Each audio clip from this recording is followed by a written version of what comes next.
Good morning friends, welcome to my channel Anokhi Mohabbat और आप देख रहे हैं unconditional love. Before to start a story, जो भी इस चैनल पे न्यू है please like share and subscribe. आपका सब्सक्राइब करना मुझे मोटिवेट करता है, तो प्लीज़ इस फैमिली से जुड़े रहने के लिए प्लीज़ सब्सक्राइब करिए और मुझे बहुत सारा मोटिवेट करिए, जिससे मैं आगे और अच्छी अच्छी स्टोरीज़ बना सकूँ आपके लिए। Back to the story. Last part में हमने देखा था कि जो कायरा और रिद्धि वॉशरूम में रहते हैं, वो अपने लवी डवी मोमेंट्स बना ही रहे रहते, तभी बाहर से कोई एक इंसान बहुत ज़्यादा गुस्से में चिल्ला रहा रहता है। और वो ये कह रहता है कि मैं कायरा को नहीं छोड़ूंगी वगैरह ये वगैरह। ये सब होने के बाद जो वो इंसान रहता है वो वहाँ से निकल जाता है। कायरा बाहर आती है रिद्धि के साथ। रिद्धि उसकी तरफ देख के बोलती कि तुम इतना टेंशन क्यों ले रही हो, जो भी होगा देख लिया जाएगा बेबी, जस्ट रिलैक्स और देखते कौन है, अभी टेंशन मत लो। और ऐसे करके वो उसके फोरहेड पे किस करती है और उसे कहती है कि अब चलते हैं यहाँ से। थोड़ी देर में दोनों वॉशरूम से बाहर निकल जाते हैं और जो कायरा रहती है वो तनु के पास चली जाती है, मतलब अपने बाकी फ्रेंड्स के पास जाती है और मस्ती मजाक में लग जाती है। रश्मि वहाँ से निकल के ही डायरेक्ट स्टाफ रूम में जाती है। जब वो स्टाफ रूम में जा रही रहती है तो कॉरिडोर से होते हुए तभी रश्मि और जिया उसे साइड से आकर हक करते हैं और कहते हैं हाउस योर डेट। तो जिया कहती है अरे ऑफ कोर्स रश्मि, अच्छी होगी ना, फेस पे ग्लो तो देखो। वो टर्न होती है और दोनों की तरफ देख के बोलती क्या फेस पे ग्लो देखूं, हाँ? तुम लोगों को ना, मतलब तुम लोग मेरे दोस्त हो या किसी और के, मुझे अभी तक समझ में नहीं आता। मतलब कायरा से मिलके मुझे ही इंगेज करके रखा अपने घर पे, ये क्या बात है यार? दोस्ती हो तुम मेरे, तुम्हें मेरा साथ देना चाहिए, उसका कम। रश्मि कहती है हाँ हाँ हम तेरे ही दोस्त हैं, मान लिया तेरे दोस्त है, पर तेरी खुशी के लिए तो किया ना। देख तेरे फेस पे जो ग्लो आया है, जो तेरे चेहरे पे स्माइल है, इसी के तो दोस्त हैं हम। अभी हम अगर कायरा की हेल्प नहीं करते तो कैसे होता? दोस्त है यार, दोस्ती का फर्ज तो हमसे अच्छा निभाना कौन जाने, क्यों जिया? तो कहती है ऑफ कोर्स यार, दोस्त है, इतनी प्यारी प्लानिंग अगर कोई पार्टनर करे तो ऑफ कोर्स हमारा तो फर्ज बनता है हेल्प करना। वैसे ये बता, हाउस योर डेट? तो बोलती है अच्छी थी, काफ़ी ज़्यादा अच्छी थी, बट कायरा को 10 बजे जाना था घर, तो चली गई वो। हाँ हाँ ठीक है, कोई बात नहीं। वैसे वो वाला काम तो तुम पहले भी बहुत बार कर चुके हो ना, अभी तो डेट थी ना। जिया कह देती है और रश्मि उसी तरफ देख के स्माइल करके बोलती है जिया तुम कहीं पर भी कुछ भी कह देती हो ना, तुम सोचती भी नहीं हो तुम क्या कह रही हो। तो रश्मि बोलती है, जिया बोलती है कि इसमें सोचने वाली क्या बात है, जैसे तुमने तो कुछ किया ही नहीं ना, तुम तो बिल्कुल एकदम यू नो दूध की धूली हो। रश्मि कहती है मैं दूध की धूली नहीं हूँ, बट यार रिद्धि है वो थोड़ी सी शाय टाइप की पर्सन है। रिद्धि तुम शाय हो? तो कहती यार तुम्हारे साथ रह रह के ना मेरा शायपन सब चला गया, और जितना भी था वो कायरा के साथ रह के चला गया। मुझे तो अब रियलाइज ही नहीं होता है कि मैं क्या थी और क्या हो चुकी हूँ। I mean I was so introvert person यार, बट अब तो कायरा तुम सब लोगों ने मुझे इतना चेंज कर दिया है ना, मुझे खुद समझ में ही नहीं आता है कि मैं कौन सी रिद्धि हूँ, मतलब क्या कल थी और आज क्या हूँ। इवन पता है कल डैड ने भी मुझे देखा, मतलब मेरे, मैं ऊपर रोमांटिक मोमेंट्स था, डैड को भी पता चल गया, डैड भी मुझसे ऐसी बातें करने लग गए यार। डैड मुझे कहते हैं कि you know lovey dovey moments बनाओ, अपने कपल टाइम है, तुम बड़ी हो गई हो, तुम्हें प्राइवेसी की ज़रूरत है। रश्मि बोलते I you serious, uncle was so cool. काश मेरे मॉम डैड कह देते यार, मैं तो फिर जिया के साथ रूम पर ही रहती, बाहर ही नहीं निकलती मैं तो। मेरे घर वाले तो ऐसे है भी नहीं। रश्मि कहती है, जिया कहती है तुम्हारे साथ रूम पे पूरे दिन, ना बाबा ना, मुझे नहीं रहना है, तुम मेरी वाट लगा दोगी, मुझे नहीं रहना है। तो कहती तुमसे पूछ नहीं रही हूँ तो मैं बता रही हूँ, ठीक है, याद रखा करो। रश्मि और जिया ये दोनों आपस में ही लड़ने लगते, तभी रिद्धि कहते गाइस तुम दोनों अपना टॉपिक बंद करो। अच्छा चलो स्टाफ रूम में चलते, बहुत सारा काम है वाइंड अप करना, और उसके बाद मुझे संजना के साथ बाहर जाना है। रश्मि पूछती क्या संजना के साथ बाहर जाना है? तेरा संजना और तेरा वो टॉपिक खत्म नहीं हुआ? तुझे पता है ना, तुझे तुझे डेफिनेटली पता है कि इसकी वजह से एक्सीडेंट कर लिया था कायरा ने अपना। प्लीज़ यार अब तू ऐसा कुछ हरकत मत कर। और हम लोगों को भी यार, आई एम रियली सॉरी, हमने तुझे बहुत ज़्यादा फोर्स किया था, बट नाउ इट्स ओके यार, and the topic right now. And Kaira realise her mistakes. Riddhi Rashmi के पास आती है और उससे बोलती है, यार मैं कब का एंड कर चुकी हूँ, मुझे कुछ भी लेना देना नहीं है, बट यार मैं ये क्यों भूल जाते हैं कि हम टीचर हैं और वो हमारी स्टूडेंट है। If she want to talk with me I can't deny ना, I am her TG. If she wants something तो मैं बात तो करनी पड़ेगी ना, जानना तो पड़ेगा ना। अब यार इतना तो ट्रस्ट रखो तुम लोग मुझ पर कि मैं कुछ भी नहीं करूँगी, बट यार जाना पड़ेगा। मैं ऐसे उसको डिनाई ये सब नहीं कर सकती हूँ। जिया उस समय कहती है, राइट है Rashmi, she is right, of course. मतलब पर्सनल लाइफ अलग है पर प्रोफेशनल लाइफ भी तो है यार, वो प्रोफेशनली तो ऐसा कुछ नहीं कर सकती है ना। रश्मि कहती है, जिया मुझे प्रॉब्लम नहीं है वो किसी से भी बात करे, किसी के साथ भी जाए, बट संजना थोड़ा सा ज़्यादा इन्वॉल्व हो रही है। जिस वे से she was looking at her, वो देख के अपन को भी समझ में आता है कि she is now involve in her. हाँ हो सकता है बट बात तो करनी पड़ेगी ना, जिया कहती है।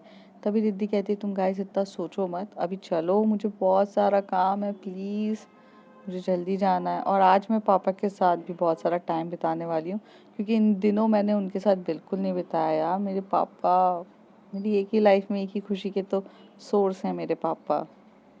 तो कहती है, अच्छा चलो चलो चलते हैं।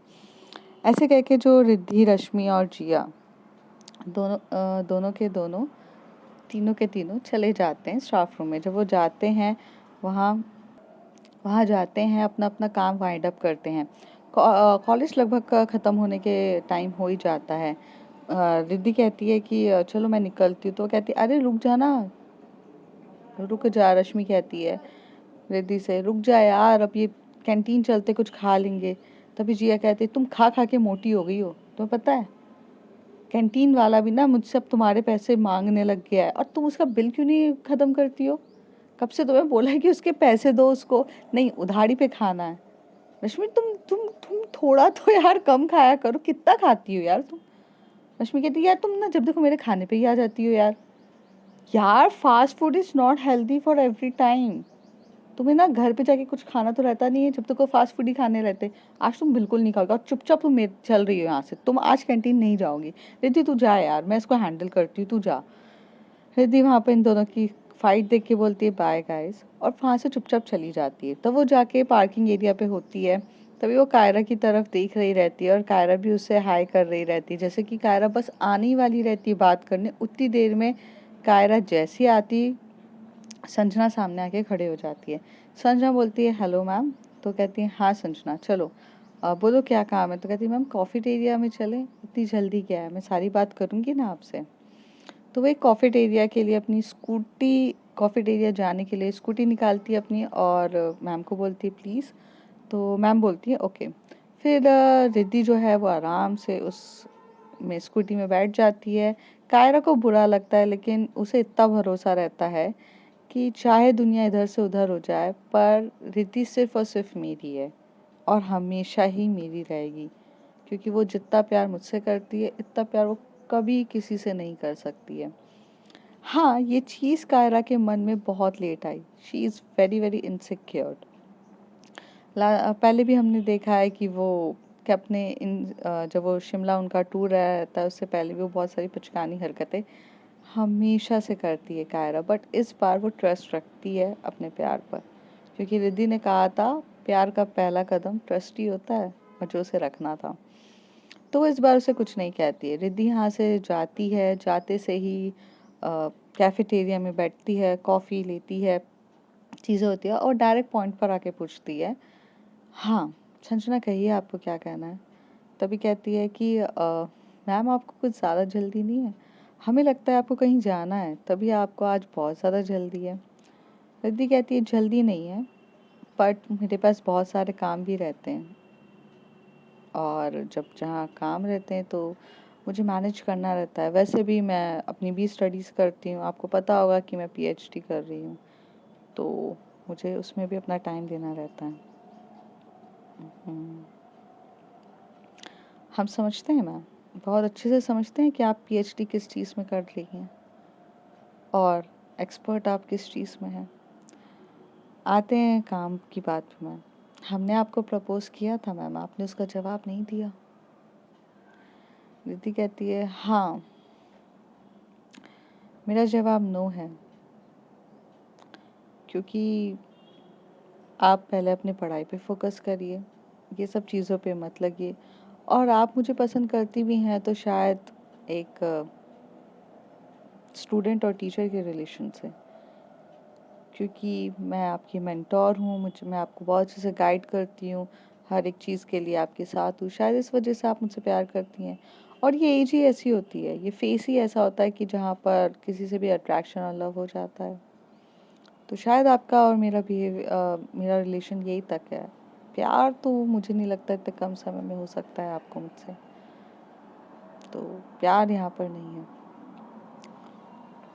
जैसी जब तक ये बातें सब रिद्धि कह रही रहती है, तभी वहाँ से वेटर कॉफ़ी लाके कुकीज़ लाके रख के चला जाता है। संजना उसका रिप्लाई देते हुए कहती है तो आप ये कह रही हैं कि हमारी फीलिंग्स कुछ समय के लिए टेम्पररी है आपके लिए, और हमारी जो फीलिंग है वो आपके प्रति एक ट्यूटर, गाइडर और मेंटोर की तरह है। जी, आपको ऐसा लगता है, ये चीज़ सही नहीं है। मैं आपको पसंद करती हूँ एज अ पार्टनर की तरह, एज अ लवर की तरह। आप मुझे गलत वे में ले रही हैं, ये आपका गलत है, मेरा थोड़ी ना गलत है। और वैसे भी आपने मुझसे एक बात कही अभी कि ये फेस पढ़ाई करने का है, और रही बात इस फेस में हर बार लोगों को ऐसा लगता है मतलब स्टूडेंट और टीचर के बीच में कि दे हैविंग अ रिलेशनशिप। तो फिर आपका और कायरा का क्या चल रहा है मैम? आप कायरा के साथ कौन सा रिलेशन निभा रही हैं? मेंटर का, स्टूडेंट का, या किसी और का? दीदी जैसे ये सारी बातें सुनती है वो थोड़ी शॉक्ड हो जाती है कि इसे और उसके और कायरा के रिलेशन के बारे में कैसे पता। फिर रिद्धि कहती है संजना, आप साफ साफ कहेंगी तो ज़्यादा अच्छा लगेगा मुझे। संजना एक अपने कॉफ़ी की सिप लेती है और नीचे रखते हुए कहती है साफ साफ ही कह रहे हैं मैम आपसे।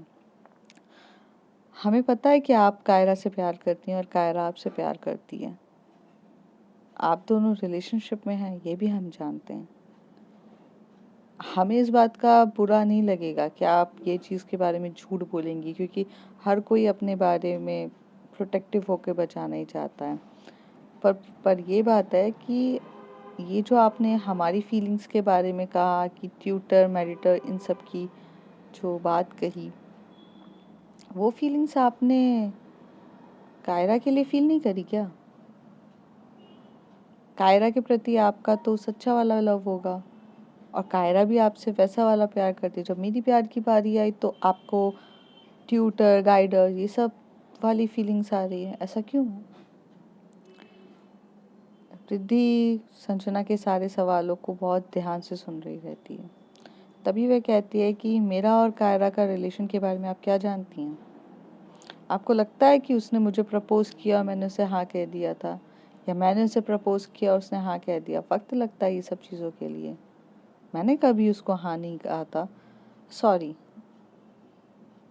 उसने मुझे कभी हाँ नहीं कहा था। यहाँ मैं थी, मुझे उससे प्यार हो गया था।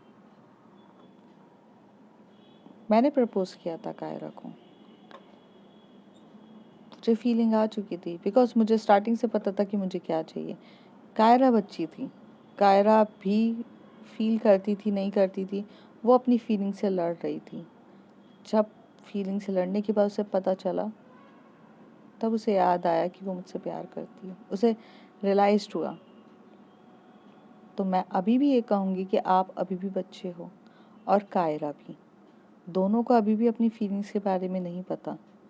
कायरा को भी बहुत ज़्यादा समय लगा अपनी फीलिंग्स को पता करने में, फिर उसके बाद हम रिलेशंस में आए, और आसान नहीं थी हमारी जर्नी। और रही बात आपकी, तो आप भी यही फील कर रहे होंगे। पर मैं अपनी फीलिंग्स के लिए क्लियर हूँ, संजना कहती है। मैं जानती हूँ आप अपनी फीलिंग्स के लिए क्लियर हैं, कायरा की तरह कंफ्यूज नहीं थी। बट मैं भी रिलेशनशिप में हूँ किसी और के साथ, इस बात पे भी आपको बता रही हूँ।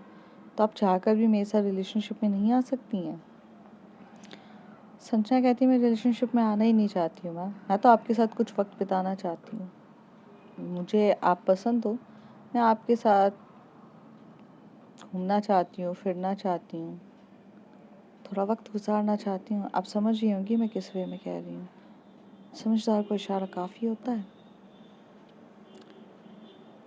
रिद्धि जब उसकी तरफ देखती है और उसकी आंखों की तरफ देखती है तो उसमें वो उसको लस्ट नज़र आ रहा रहता है। वो अच्छे से समझ जाती है कि संजना उससे क्या चाहती है। तभी संजना की तरफ वो देख के बोलती है ऐसा कुछ नहीं हो सकता है, आप जो सोच रही हैं वो बिल्कुल भी नहीं हो सकता है। याद रखिए, मैं सिर्फ कायरा से प्यार करती हूँ और कायरा से ही करूँगी मरते दम तक। तो आपका और मेरा कुछ नहीं हो सकता। संजना आप बहुत अच्छी लड़की हो और मुझे सबसे अच्छी बात ये लगी कि आप स्ट्रेट फॉरवर्ड बात करती हो, घुमा फिरा के बात करनी आपकी आदत नहीं है। बट हमारे बीच में कुछ नहीं हो सकता, ये बात याद रखिए। बहुत देर हो गई है, मुझे निकलना चाहिए। ऐसे कह के रिद्धि वहाँ से निकल जाती है। संजना वो देखती रहती है और संजना ये सोचती रहती है हमारे बीच में कुछ नहीं हो सकता। ये आपको लगता है, मुझे तो नहीं लगता। मैं कब कायरा को आपकी लाइफ से हटाकर अपनी जगह लूँगी, या आपको भी पता नहीं चलेगा। रिद्धि मैडम, कायरा को इतने आसानी से आपको ले जाने नहीं दूंगी। आप पसंद आ गई हो, और जब भी संजना को कोई पसंद आ जाता है तो संजना उसे लेके ही रहती है। ऐसे कह के वो वहाँ के वेटर को बुलाती है और उसे अपने मनी मतलब जो भी बिल होता है वो पे करती है और वहाँ से निकल जाती है। दीदी जब वहाँ से निकलती है तो वो कैब बुक या ऑटो लेकर वो अपने घर चली जाती है। संजना यहाँ पे काफ़ी देर तक सोच रही रहती है कि ऐसा क्या है कायरा में जो इतना ज़्यादा है। नाउ संजना के अंदर बहुत ज़्यादा जेलसी रहती है कायरा के लिए, क्योंकि रिद्धि को वो इतना ज़्यादा पसंद करती थी। पसंद बोलो या ऑब्सेस्ड, दोनों में से अभी तो पता ही नहीं था। और ये देखकर जो संजना की आंखों में वो पागलपन बहुत दिख रहा रहता है। रिद्धि यहाँ से डायरेक्ट अपने घर जाती है, अपने पापा के साथ वक्त बिताती है। जैसे उसने आज पूरे दिन कहा था उसे अपने पापा के साथ टाइम स्पेंड करना है, क्योंकि उसने अपने पापा को इन दिनों कायरा के चक्कर में समय नहीं दिया। रिद्धि की सबसे अच्छी क्वालिटी ये थी कि रिद्धि अपने आपस के लोगों को बहुत ज़्यादा प्यार करती थी। चाहे वो उसके दोस्त हो, चाहे वो उसकी फैमिली हो, या चाहे उसका लव हो, सबको इम्पोर्टेंस देकर हमेशा से उनके साथ रहती थी। दूसरी तरफ कायरा भी अपनी तनु के साथ मस्ती मजाक कर रही रहती है और वो लोग भी अपनी कॉलेज लाइफ एंजॉय कर रहे रहते हैं। इस बार उन लोगों का डिसाइड होता है कि वो लोग घूमने जाएंगे। कायरा, तनु, पुनीत, मयंक, मयूर और इनका पूरा जो ग्रुप रहता है वो घूमने जाने का प्लान रहता है। इन लोगों को घूमने जाना रहता है। ये लोग डिसाइड करते हैं कि ये लोग कम से कम 1 या 2 दिन के लिए अच्छा खासा घूमने जाएंगे। एक रिसोर्ट रहती है, अहमदाबाद के आगे वाली रिसोर्ट रहती है, वहाँ पर एक सिर्फ और सिर्फ फ्रेंड्स टाइम बिताना रहता है। तो इस ग्रुप के लिए सबसे पहले कायरा सोच ही रहती है यार कि हाँ करूँ कि नहीं करूँ, क्योंकि रिद्धि तो रहेगी नहीं। लेकिन फिर वो ये सोचती है कि ये वक्त भी तो आज नहीं और कल आएगा नहीं। प्यार अपनी जगह है, पर दोस्ती की मेमोरीज अलग ही होती है। ये कॉलेज लाइफ की मेमोरीज बहुत अलग होती है। तो वो तनु की तरफ देख के बोलती है, तो तनु कहती है बोलना हाँ यार, तेरा लव लव टाइम है ना वो बिता लेना मैम के साथ, कहीं नहीं जा रही है वो। 2 दिन यार अपने दोस्तों को भी दे दे, कौन सा तुझे कुछ पहाड़ चढ़ने को बोल रहे हैं हम। यार ये मोमेंट है, कल जाके यार हम सारा कॉलेज खत्म हो जाएगा, फिर कौन कहाँ कहाँ जाएगा पता नहीं। एटलीस्ट यार सब सब फ्रेंड्स ग्रुप है यार, बनता है। तू इतना क्यों सोच रही है।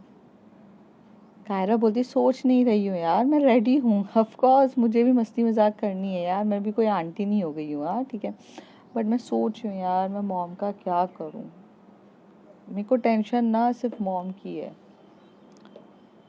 तनु कहती है ठीक है यार मनाते हैं आंटी को। तभी वो अपने सारे फ्रेंड्स की तरफ देख के बोलती है यार कायरा की मॉम एक्चुअली कायरा को मना कर देगी क्योंकि उसका भी रिसेंटली एक्सीडेंट हुआ है, तो कैसे मनाओगे घर वालों को।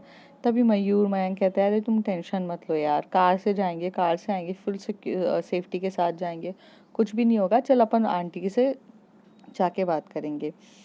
यहाँ पर कायरा सोच ही रहती कि उसे घूमना भी है पर रिद्धि के बिना भी नहीं घूमना, जाना भी है पर रिद्धि के बिना भी नहीं जाना। वो ऐसे कंफ्यूज में रहती है। उतनी देर में वो अपना मोबाइल उठाती है और रिद्धि को कॉल करती है। रिद्धि फ़ोन पिकअप नहीं कर रही रहती क्योंकि वो घर पे खाना बना रही रहती है किचन में, और उसके इतने सारे मिस कॉल्स आते हैं तो वो बिल्कुल पिकअप ही नहीं करती, वो बिज़ी रहती है। करीब आधे घंटे बाद जब रिद्धि फ्री होती है तो वो मिस कॉल्स देखती है, तो कहती है इतने सारे मिस कॉल्स कायरा के, वो थोड़ी सी डर जाती हैं कि इतने तो कायरा कभी नहीं करती, तो वो कायरा को कॉल पिकअप करती है। तभी कायरा बोलती है आप कहाँ थी, मैं आपसे कब से कॉल कर रही थी, कहाँ थी आप। तो कहती है अरे शांत हो जाओ, हुआ क्या है पहले ये बताओ। तो कहती है अरे मुझे कुछ ज़रूरी बात करनी थी तभी तो मैं इतने बार कॉल कर रही थी आपको। रिद्धि कहती है हाँ जी, और मुझे भी बहुत सारा काम था इसलिए मैं बिजी थी, खाना वाना भी बनाना पड़ता है मुझे, पापा हैं मेरे घर में, तुम्हें क्या लगता है मैं फ्री रहती हूँ। कायरा उन्हें बोलती कि मुझे पता है आप फ्री नहीं रहते हो, और वैसे भी आप फ्री रह भी नहीं सकते हो क्योंकि फ्री मैं रहने नहीं दूंगी आपको, अगर आपका जो भी टाइम मिलेगा वो तो मेरा ही होगा। रिद्धि स्माइल कर रही रहती है फ़ोन पे बात करते हुए। तभी कायरा बोलते हैं आप स्माइल करना और ब्लश करना बंद करो, अच्छा मैंने ना ये बताने के लिए फ़ोन किया है, मैं घूमने जा रही हूँ। रिद्धि कहती है अच्छा किसके साथ। तो कहती है अरे तनु, पुनीत, मतलब हमारा पूरा कॉलेज, मतलब क्लास में जितना हमारा ग्रुप है, फ्रेंड्स ग्रुप जा रहे हैं। तो कहती है ओके जाओ।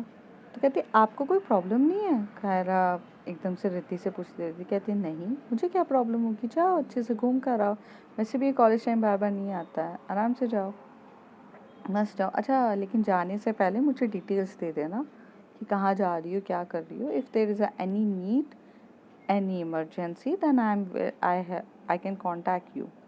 तो कहती ओके मैं दे दूँगी, बट मुझे खुद नहीं पता अभी कहाँ जा रहे हैं। कोई बात नहीं जाओ घूम कर आओ।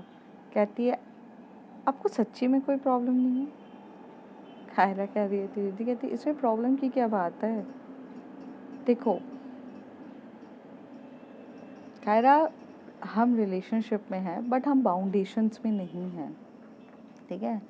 तुम कहीं पे भी फ्रीली जा सकती हो, मस्ती मजाक अपने दोस्तों के साथ कर सकती हो, ऑल टाइम मैं तुम्हें ये बाउंड करके थोड़ी ना रखूँगी कि तुम मेरी गर्लफ्रेंड हो, मैं तुमसे प्यार करती हूँ, तुम मुझसे करती हो तो हमें ही सब जगह साथ में मोमेंट बिताना है। नहीं, ऐसा कुछ भी नहीं है। आप जाओ आराम से एंजॉय करो यार, आप क्या करोगे इतने दिन। और what do you mean by मैं क्या करूँगी इतने दिन। तुम 2 दिन के लिए जा रही हो, मुझे सुकून मिलेगा 2 दिन, आराम से मैं अपनी स्टडीज़ वगैरह पे भी फोकस कर सकती हूँ। मेरे पास बहुत सारे काम है, तुम ये मत सोचना कि मैं मिस करने वाली हूँ तुम्हें और मजनू की तरह इधर उधर घूमने वाली हूँ।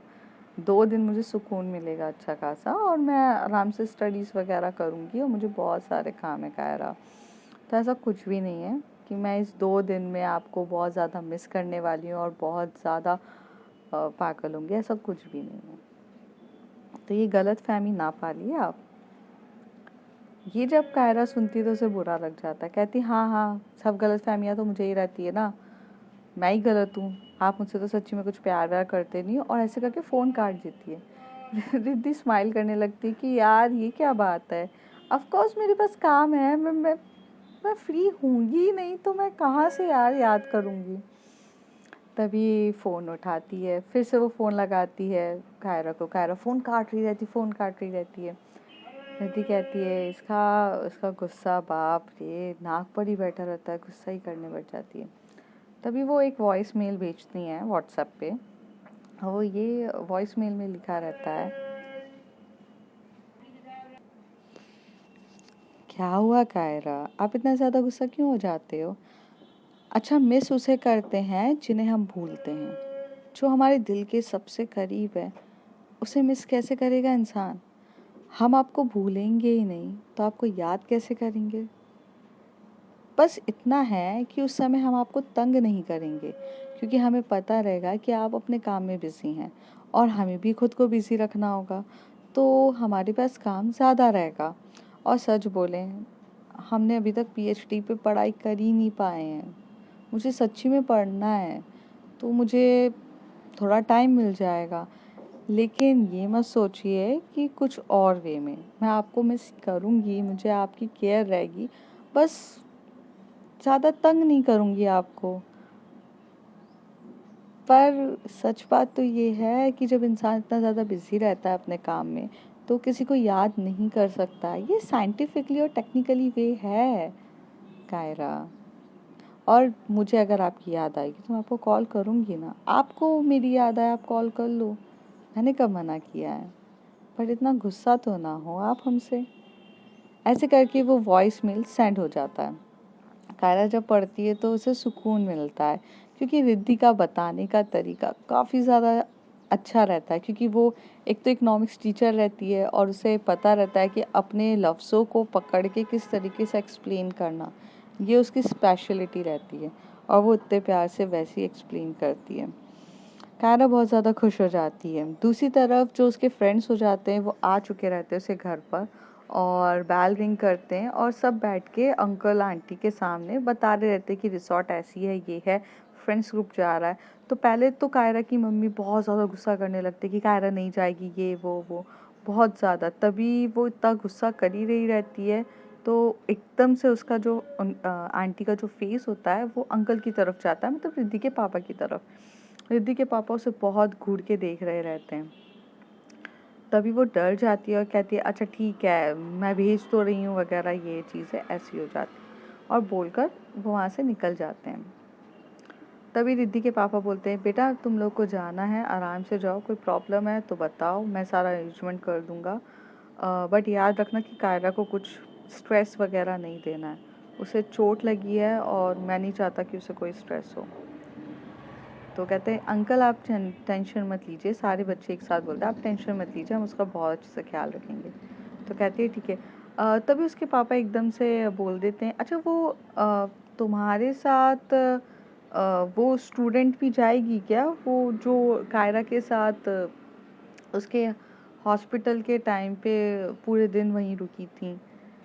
हालांकि पूरी क्लास को नहीं पता था कि उसके साथ वो कौन लड़की रुकी थी पूरे टाइम पे, सिर्फ तनु जानती थी।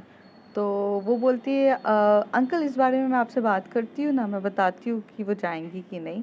एक्चुअली वो नहीं जाएंगी क्योंकि उन्हें कुछ ज़रूरी काम है, वो नहीं जाएंगी। तो चलते हैं। सब तनु की तरफ देख रहे थे कि किसकी बात कर रही है। वो अब सारे फ्रेंड्स को कहती है आप लोग जाइए, मैं 2 मिनट में अंकल से बात करके आती हूँ। सब के सब चले जाते हैं। जो तनु है वो अंकल के पास आके बोलती कि अंकल वो टीचर थी हमारी। टीचर थी तुम्हारी? हाँ, वो रिद्धि मैम है, वो कायरा और हमारी टीचर हैं। वो जब एक्सीडेंट हुआ था तो कायरा और वो मतलब आसपास ही थे। उस रिद्धि ने कायरा ने रिद्धि मैम को कॉल किया था कुछ काम के लिए, इसलिए उनके पास वो नंबर आ गया था, तो वो रिद्धि मैम आई थी उसके पास। तो वो हमारे फ्रेंड्स ग्रुप में नहीं है ना, तो हमारा फ्रेंड्स ग्रुप जा रहा है इसलिए। तब उसे पापा कहते हैं हाँ ठीक है, लेकिन पता है वो जो लड़की थी ना, वो बहुत अच्छी थी यार। उसने ना इतने अच्छे से कायरा को हैंडल किया। अगर वो कहीं पर भी लेकर जाए रिद्धि को तो मैं तो भेज दूँ, मुझे कोई प्रॉब्लम नहीं है। मुझे पता है कि वो बहुत अच्छे से हैंडल कर सकती है। अब तनु वो हैंडल, अब वो तो जा नहीं रही हैं तो तुम्हें ही हैंडल करना है कायरा को, तो अच्छे से लेकर जाना। ऐसे कह के तनु भी वहाँ से निकल जाती है। अंकल भी अपने काम में लग जाते हैं और ये सारी बातें कोई ऊपर से सुन रहा रहता है। वो हाँ हमारी कायरा रहती है और कायरा को ये बात बहुत अच्छी लगती है कि जो उसके पापा हैं उन्हें रिद्धि पसंद आ गई है। अब देखते हैं आगे क्या होता है friends. If you like my story like share and subscribe please. Subscribe is just a way to motivate me. Please, please, please.